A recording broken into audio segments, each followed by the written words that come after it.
Welcome students. We will explore the last unit of biology, ecology. Under this unit, there are 4 chapters. Chapter 13, Organism and Population. Chapter 14, Ecosystem. Chapter 15, Biodiversity and Conservation. Chapter 16, Environmental Issues. Under this session, we will study about Chapter 13, Organism and Population. This chapter is divided into 3 parts. Part first includes ecology and its application, ecology at the organismic level, major biomes, major abiotic factors, responses to abiotic factors, and adaptations. Dear learners, here you are seeing a very important diagram. See, at the lowest level, there is a single individual. It is an organism. You know, no organism can live in isolation. Hence, they prefer to live in group. The group of organisms living together in a particular area at a particular time is known as population. If you see an ecosystem, you will not find population of one kind. Here in this diagram, at the third level, you can see the populations of different animals, birds, plants. These different populations which are living together is known as community. You know, in the community, there are various organisms. They have to interact with the non-living components.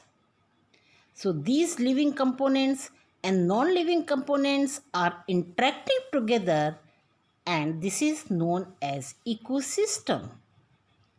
If you see a particular geographical area, there may be water, aquatic ecosystem, forest ecosystem, desert ecosystem, and this together, all ecosystems of a particular geographical area constitute a biome. Under this chapter, Organism and Population, we will try to explore all the aspects of organism, population, and their interactions and their adaptations to survive in a particular biome.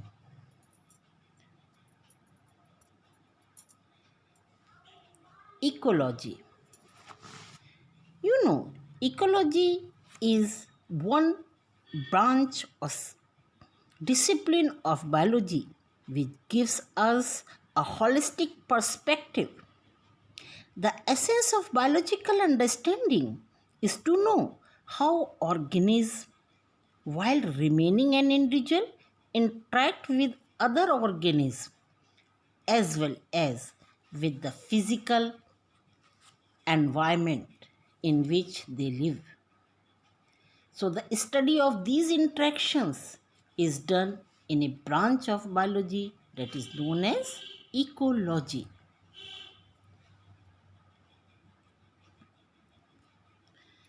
You know, Ernst Haeckel, he was the first person who coined the term ecology. In India also, various scientists are studying about the organism and their environment. And one of the renowned personality is Professor Ramdev Mishra ji. He has studied a lot about grassland ecosystem, about various environmental issues, various ecological perspectives of India. And he is revered as father of Indian ecology. Ecology has various applications. By studying ecology, you can find the demographic aspects of population. You can know about the various organisms, how they are adapted in their particular habitats. One important thing, conservation is a very important aspect of biology. If you will know about the organism, their environment, of course, you can take various steps for the conservation. Wetland management, natural resources management, all can be done beautifully by studying ecology. You will be able for city planning so that you are not affecting the environment of other organisms. If all these areas are taken in a well organized manner, we can help a lot for community help. In ecology, we deal with various environmental issues. Hence, you can understand the practical aspects of ecology. This is very important unit of your course.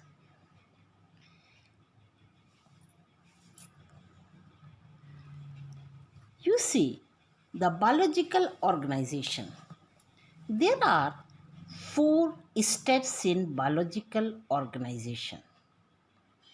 As I told you, at the lowest level, an individual is there, an organism is there, and when they live together, they make population. That is the second level of biological organization. And when various populations live together, that makes the third level of biological organization, that is community. And all communities of a particular geographical area make the fourth level of biological organization, that is biome. Under this chapter, we will study the first two biological organization, that is organism and population. First of all, ecology at the organismic level. As you know, the first level is individual. When an organism is living in a particular habitat, there are certain physiological activities taking place inside the organism which enable it to survive in its environment. By these physiological ecology, such organisms are adapted to their environment. They are able to survive, and not only survive, they are able for reproduction. Because this is very important, when they are able to survive and they are able to reproduce, they can continue their race.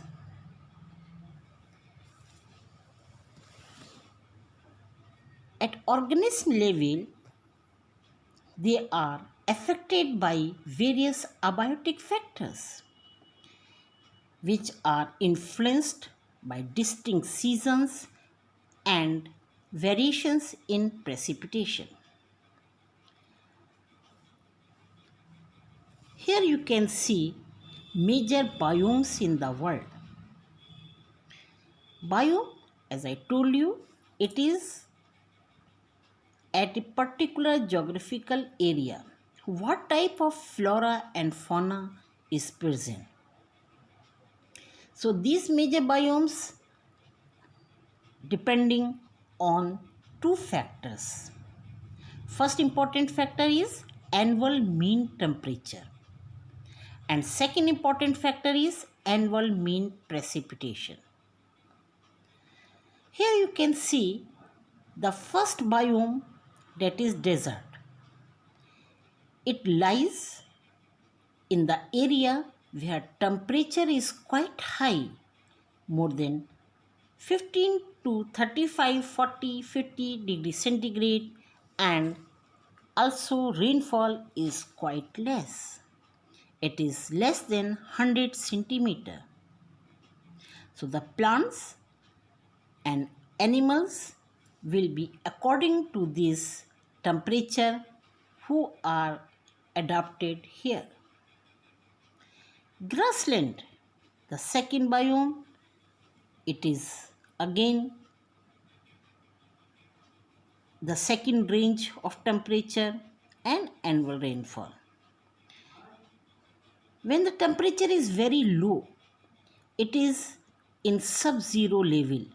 It is in negative value, and rainfall is also low. Whatever the water is, it is in the frozen form, and hence make the biome that is known as Arctic and Alpine tundra region. Coniferous forest, temperate forest, and tropical forest, these are other major biomes which are found in the world. Talk about India. India has four major biomes. Number one, tropical rainforest. Number two, desert. Number three, deciduous forest. And number four, sea coast. So the four major biomes of India are tropical rainforest, desert, deciduous forest, and sea coast. Here you can find these biomes in different areas of India. At the northernmost, it is tropical rainforest, then desert area of Rajasthan, deciduous forest of central India, and sea coast. We find life not only in favorable habitat but even in extreme and harsh habitats. The organisms have been evolved during the process of evolution, so they are enabled to live in scorching Rajasthan desert. You can observe the animals and plants, they are well adapted, they can survive, they can thrive well at so high temperature. Of course, you will find a different, specific flora and fauna in rain-soaked Meghalaya forest. Of course, variety of organisms present in deep ocean trenches. They live in torrential stream, in snow-laden polar region, and on high mountain tops. They are also found in thermal spring region and even in stinking compost paste. So we can find organisms are not found only in favorable condition but under harsh conditions also. As you saw that varieties of flora and fauna formed, so how they are affected? They are affected by various variations in physical and chemical conditions of habitats and various abiotic factors affect these conditions. The major abiotic factors are temperature, water, light, and soil. Let's take one by one. Temperature. It is the most important ecological environmental factor. You may say, water is very important. Life originated in water. So why not water? So I say that temperature is most important because this is temperature that decides the state of water, whether it is present in solid form or in liquid form. So temperature is the most important factor. And you know, the average temperature on land varies seasonally. You find high temperature at equatorial region. Above the equatorial region, the tropical regions are there, and as you move from equator to pole, temperature decreases. It may range from sub-zero level in polar areas and high altitudes to more than 50 degrees centigrade in tropical deserts in summer. Even it can exceed up to 100 degrees centigrade in thermal springs.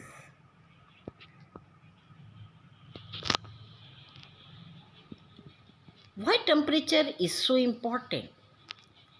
A very important fact you know that all the metabolic activities, all the biochemical activities in the living organism are controlled by enzymes, and enzymes work optimally at specific temperature.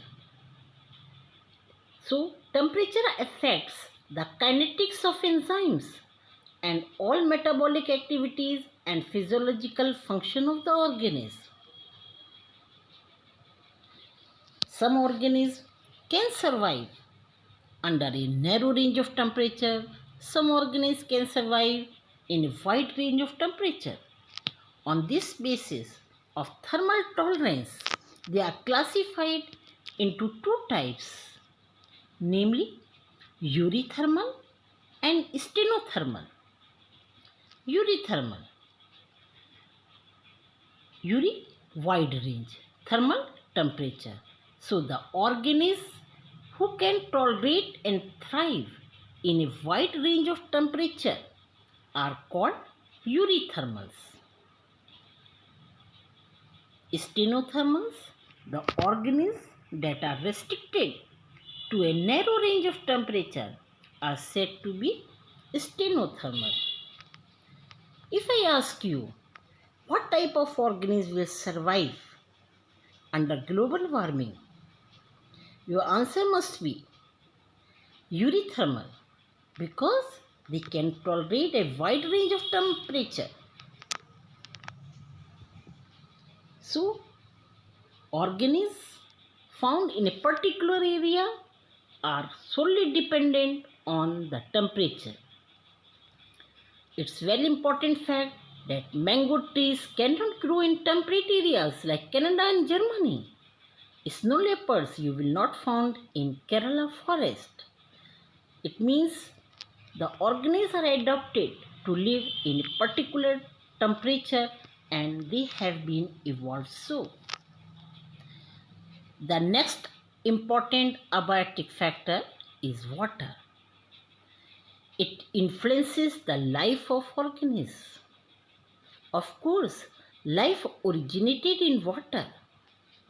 We can't expect life without water. The availability of water also varies from area to area. The desert areas has water scarcity. So the organisms have special adaptations to survive in limited water. Productivity and distribution of plants is heavily dependent on water. You can say water is a raw material in the process of photosynthesis. Hence, the process of photosynthesis, that is productivity, depends on water. Not only the amount of water, the quantity of water, the quality of water also decides the type of organism. The salt concentration is less than 5 in fresh water. It is 30 to 35 and sometimes it is 100 in hypersaline lagoons. Hence, animals and plants are also adapted to live in particular type of saline condition. based on tolerance to salinity. They are of two types, euryhaline and stenohaline.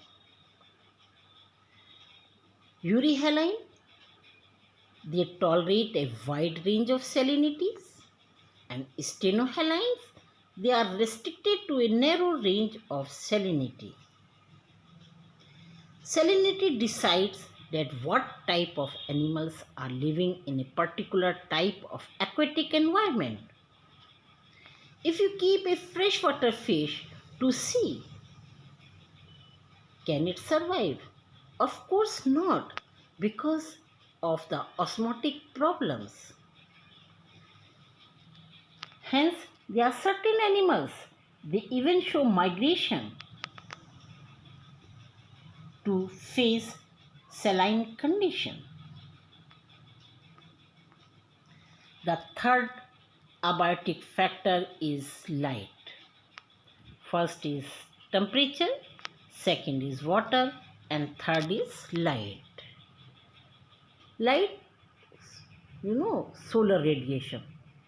That is the only radiation that is trapped by plants to photosynthesize.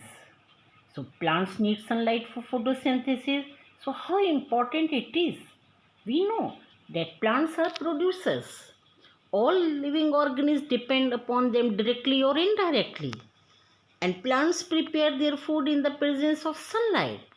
So it is very important abiotic factors for all the life present on this biosphere. The quality of light is very much important. The quantity of light is equally important. If you see a forest, the high canopy trees get a good quantity of light. They flourish well in good quantity of light. So what happens to herbs and shrubs which are not getting proper light? Of course, they have been adapted to live in shady areas. They are adapted to perform photosynthesis under different light intensities and are classified as heliophytes and xeophytes. Heliophytes, the plants which are adapted to live under plenty of sunlight, example banyan tree, mango tree, they form the roof of a forest. On the other hand, xeophytes, they are adapted to live under low light conditions in shady areas, example herbs. They make the understory of forest. You see, not only the light intensity, but duration of light is equally important. You have heard about the photoperiodism, that is certain process in plant, mainly flowering and seed germination, depending on the duration of light. On the basis, plants are categorized as short day plant, long day plant, and day neutral plants. So we can see that quality of light, quantity of light, duration of light all play very important role in deciding the living organism. What is the source of light? Of course, the sun is the ultimate source of sunlight. And we see solar radiation. Its power, photosynthetically active radiation, 400 to 700 nanometer is very important for photosynthesis, that is absorbed by chlorophyll. On the other hand, ultraviolet component of the spectrum is harmful. So, question arises, what happens to the source of light in the deep ocean? How they prepare their food? How they get energy? The answer lies the deep ocean environment where sunlight cannot reach. Energy sources are available from the organic matters present in the photic zone. The beds provide a source of energy for the organisms present there. What type of organisms you will find in the deep ocean? They are mostly red algae. They are found in the depth of ocean. Why? Because they contain important pigments phycobilins. These phycobilins can utilize short wavelength blue light that can penetrate deeper. You can see the diagram. Blue light can penetrate deeper than other wavelength of light in ocean, and this blue light is absorbed by the phycobilin pigments of the red algae. So you will find red algae at the depth of ocean. The fourth important abiotic factor is soil. There is no use of light, water, temperature if soil is not there. It is very important abiotic factor. The organisms are residing on soil. You may ask, there is no soil in water. Many organisms are there. No, there is water bed. There is ocean bed. Soil is not there. There may be mud may be there. Then benthos may be there. So soil, that is substratum, is very much necessary. The nature and properties of soil depend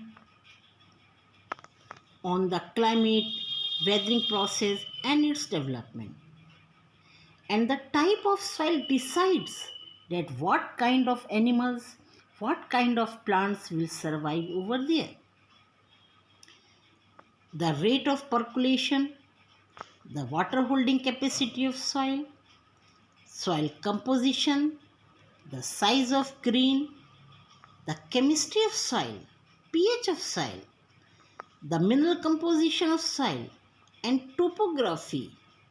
All these factors decides the vegetation of an area, and vegetation of an area decides the type of animals that are supported there. Here you can see soil. What factors are helping in the formation of soil? Very important, parent rock. From which rock it is formed? So parent rock determines color, chemical properties, mineral composition and permeability of soil.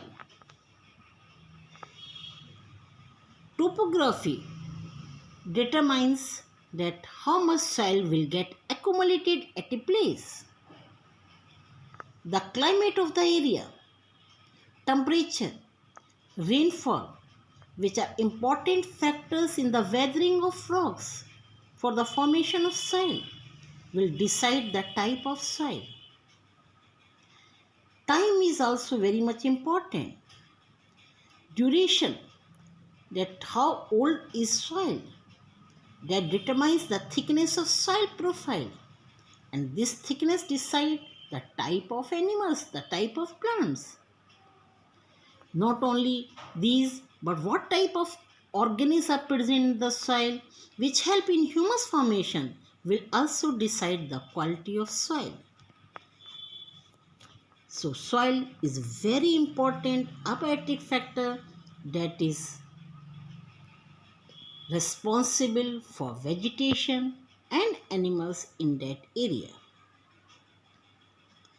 In aquatic environment, as I told you, the sediment characteristics determine the type of benthic animals.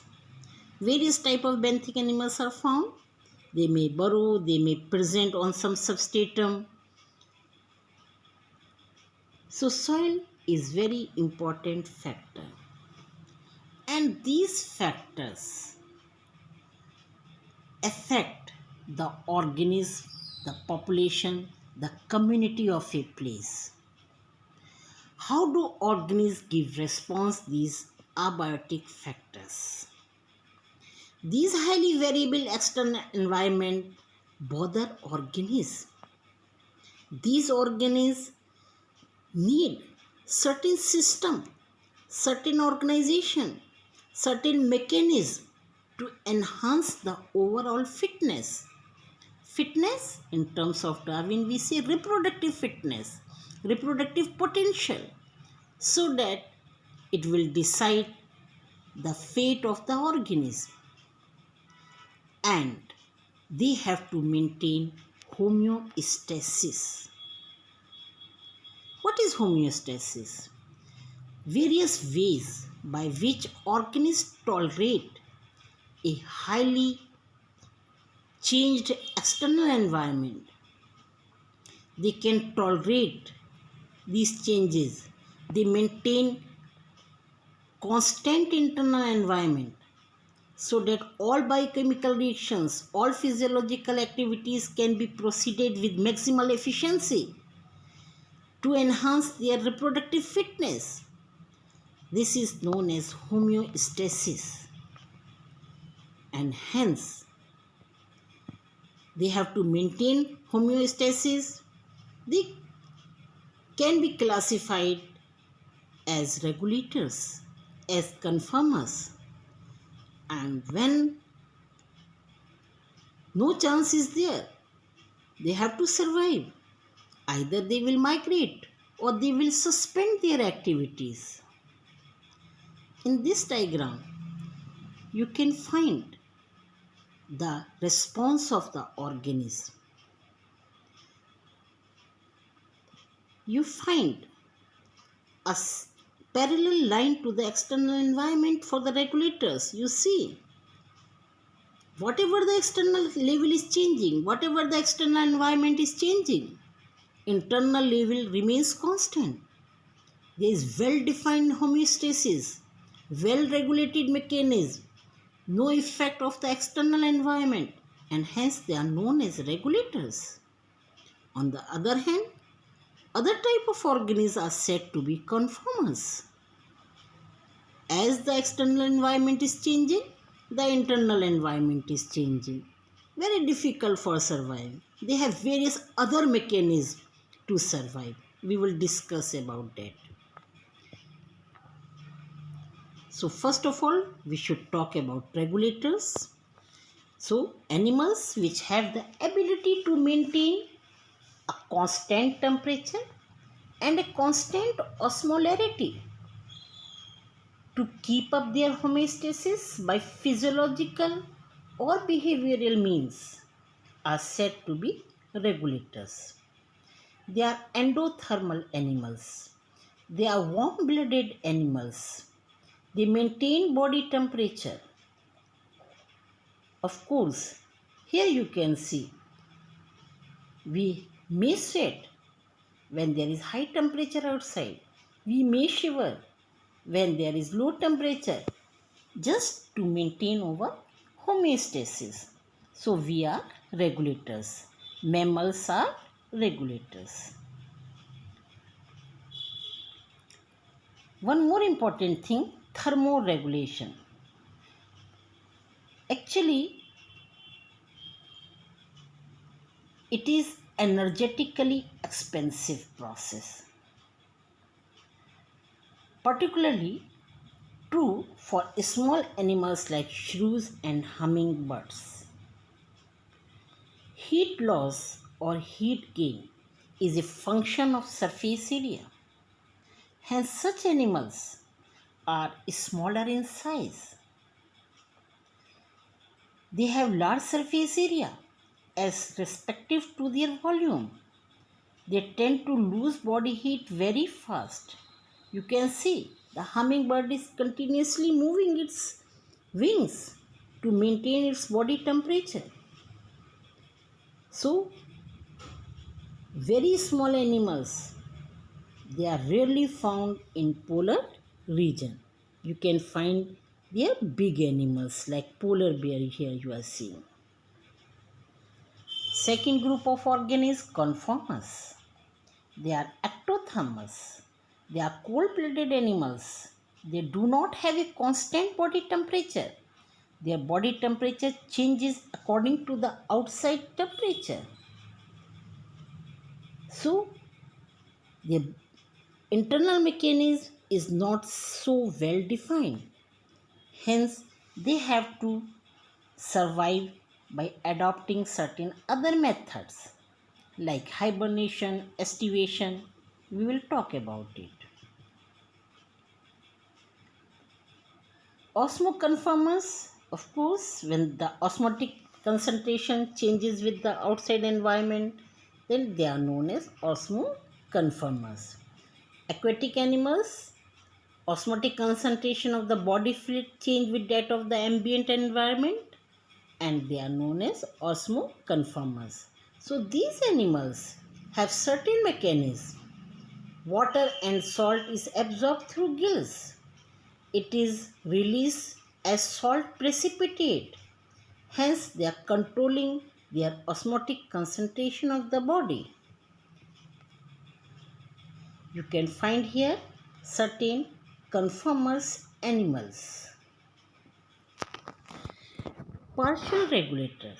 There are certain species, they have evolved the ability to regulate, but up to a certain limited range, beyond which they simply conform. So they are partial regulators. They change their body temperature to a certain level of the ambient temperature, but when it becomes so high they are unable to maintain, then they become conformers. So what happens when organisms are having stressful external conditions which are localized? They remain for a short duration. What alternatives they have? They have two alternatives: migration or suspension of their activities.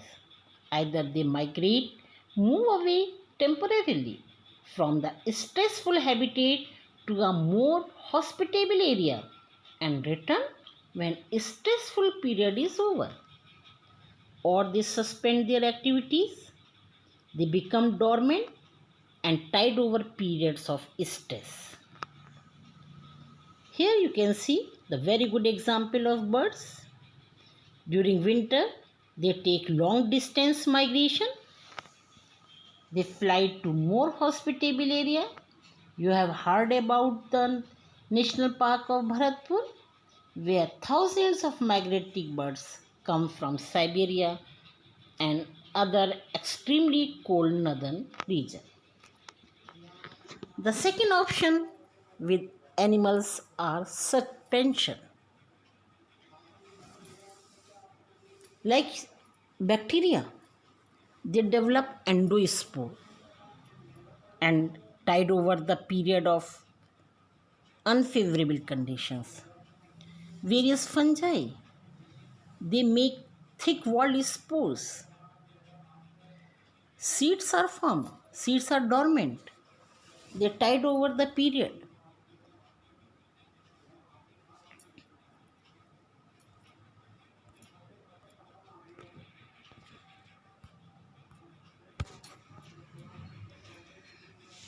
Sometimes, if animals are unable to migrate, they may sleep.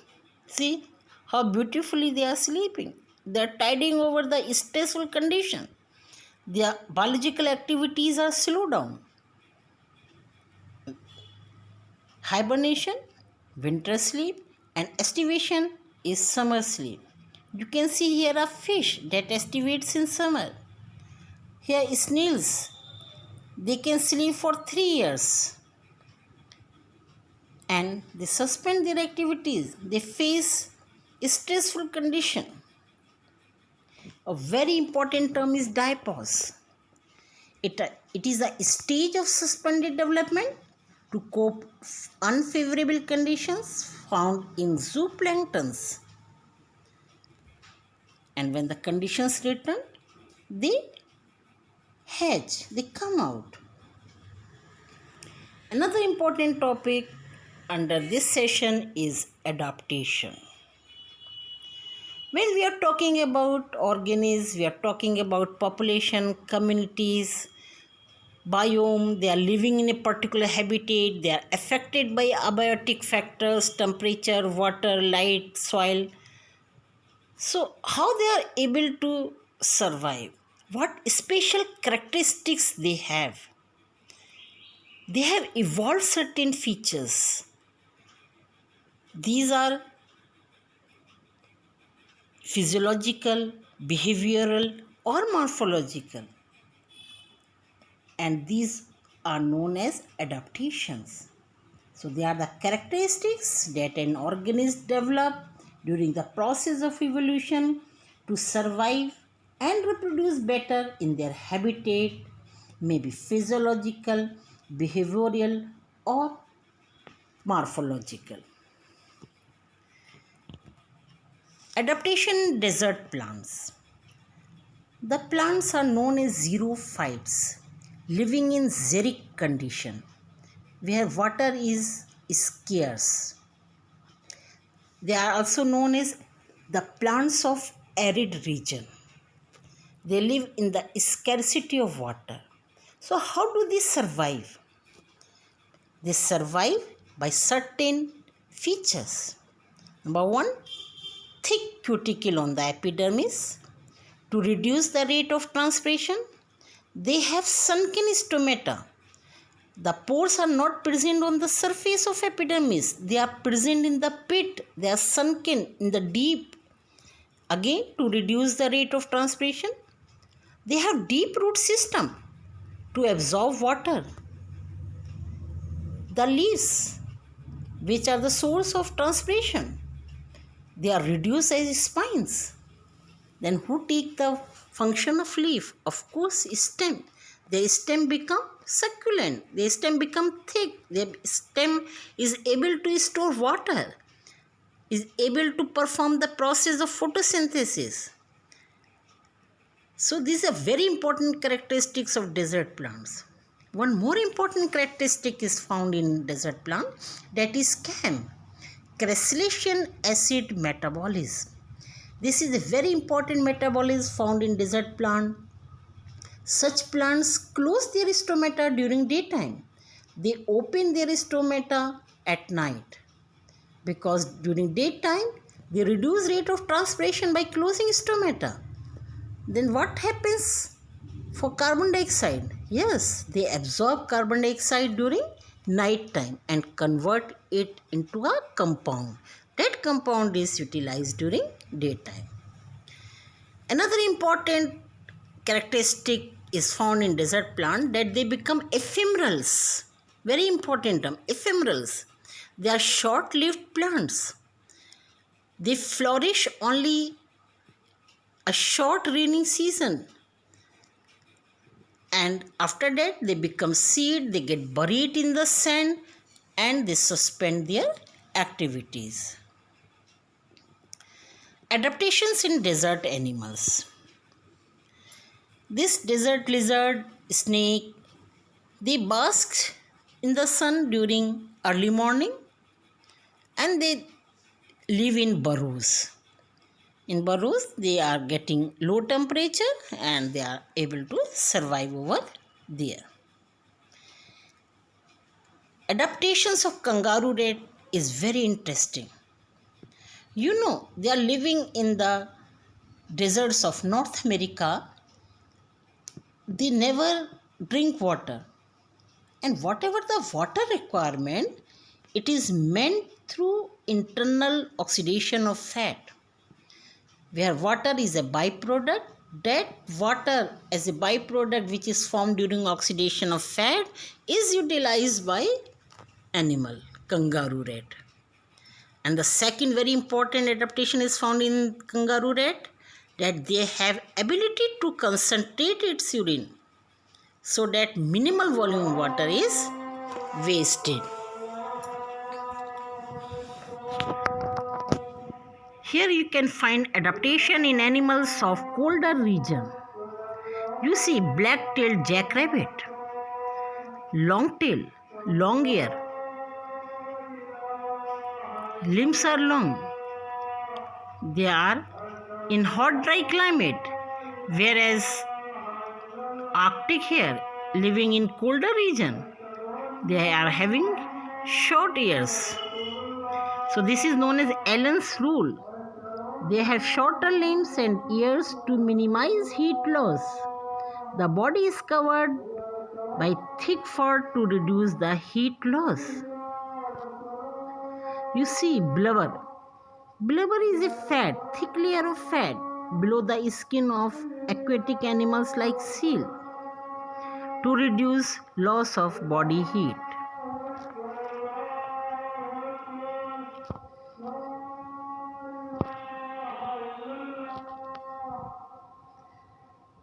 Physiological and biological adaptations you also found in bacteria. You have heard about archaebacteria.